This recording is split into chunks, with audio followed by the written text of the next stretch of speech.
Ousmane Diagana, bonjour. Bonjour. Est-ce qu'on risque la décroissance cette année à cause du Covid-19 en Afrique de l'Ouest et en Afrique centrale? Oui, depuis 25 ans, la croissance économique a été au rendez-vous en Afrique. Malheureusement, cette année, la Covid, par son ampleur, va entraîner une contraction globale au niveau de l'économie et cela se traduira aussi par une récession. Les pays producteurs de pétrole sont touchés. Les pays qui vivent des transferts des populations émigrées et du tourisme seront affectés. Avant cette crise et surtout sur les 20 dernières années, le niveau de pauvreté en Afrique a baissé significativement, passant de à peu près 60% en 2000 à 35% en 2018. Mais pour la première fois, justement, à cause de cette crise, nous allons observer une augmentation de la pauvreté pratiquement dans chacun des pays africains.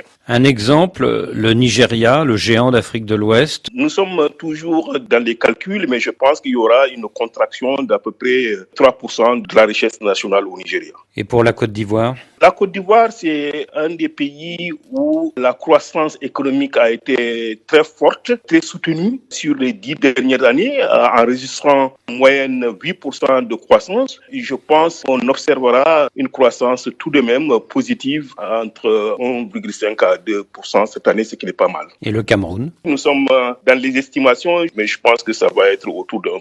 1% de croissance, ce sera quand même positif. Voilà. Alors, pour faire face à cette terrible crise sanitaire et économique, la Banque mondiale va déployer jusqu'à 160 milliards de dollars dans l'année qui vient pour aider plus de 100 pays. Quelle part de cette somme va être consacrée à votre zone, Afrique de l'Ouest, Afrique centrale, et avec quelle priorité?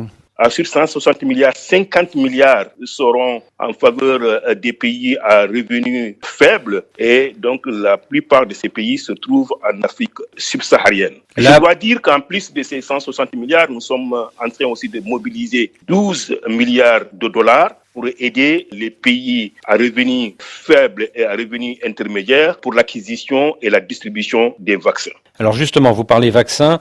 Dans ces 50 milliards de dollars essentiellement consacrés à l'Afrique subsaharienne, quelle est la priorité? Est-ce qu'elle est sanitaire? Est-ce qu'elle est économique?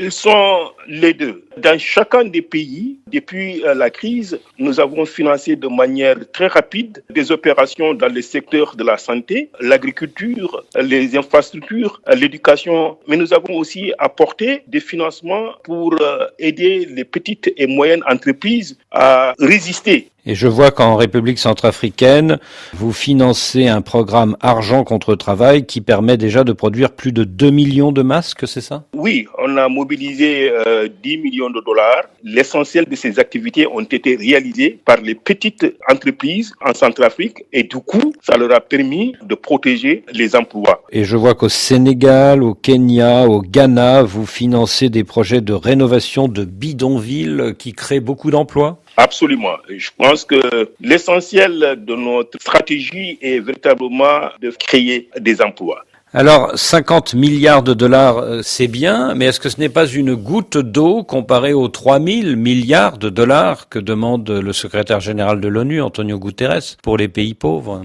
Vous savez, ces 50 milliards, c'est sur une période bien précise.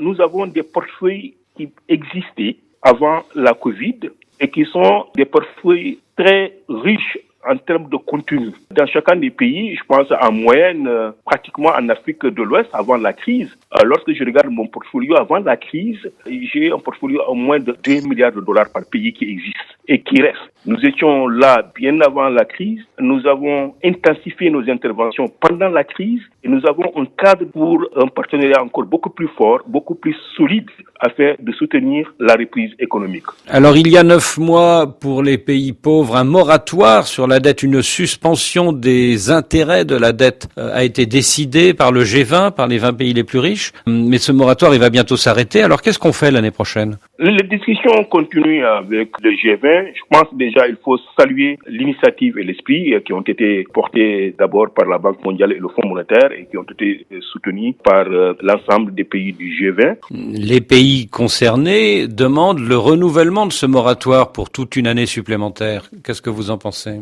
Ce sont justement ces échanges-là qui sont en cours. Ça fait l'objet de discussions pendant les dernières assemblées annuelles de la Banque mondiale et du Fonds. Le G20 est en train de se pencher là-dessus. Ousmane Diagana, merci.